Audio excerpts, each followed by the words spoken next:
thing people don't know about me is that I'm shy. I've had more people say to me after meeting me, man, you are nothing like what I heard you were. You know, you're not as arrogant as they say you are. And I'm like, have they ever met me?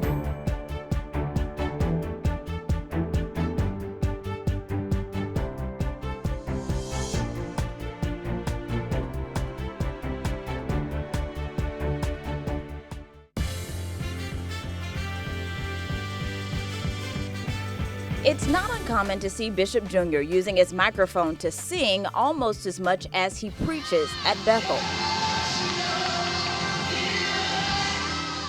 There's a reason. Music is still my biggest passion, next to preaching. It's a passion that stretches far beyond the hymns and worship songs he sings on Sunday mornings. Oh, del mio dolce ador. That's right, our bishop is a trained opera singer, just one of many ways his love for music has manifested in his life.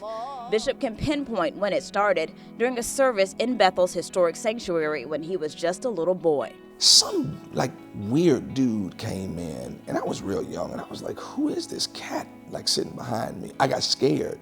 So I went up and sat on the organ bench like I went to help turn the pages for the organist, just to get from down there. And that kind of did it. So every Sunday from that Sunday on, I went and sat on the organ. I was a page turner. He went from turning pages to playing the organ, then piano, even the cornet. Then in high school, he realized he could sing. So went to Florida State, the rest is history. What were you like in college? Well, as a music major, there aren't many men of the heterosexual persuasion in the music school. So many of the females would gravitate towards me because they could not, you know. And I mean I'm not saying anything against the other, anybody else's proclivity. I'm just saying because there weren't many available men. I was kind of a, ladies' man. Let's get back to the story. Bishop's love for music only grew at FSU as he sang and conducted. I really wanted to go to Italy. I wanted to move to Italy and sing opera. That's what I wanted to do. When did that change?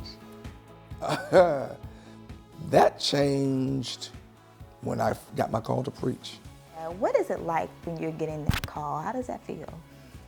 Scary, because it changes your whole life.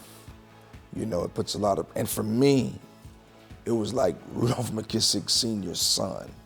I remember talking to my dad, telling my dad I was called to preach. He walked in my room, literally, saying, the Lord's calling me to preach. He didn't open his mouth to me. He turned around and walked out my room and shut the door. It didn't say anything to me, and I was like, okay, maybe the Lord didn't call me to preach. Like, what was that all about? Bishop Sr. eventually came back and connected Bishop Jr. with his best friend, another pastor, who worked with Bishop until he was ready for his first sermon at Bethel. What was that like?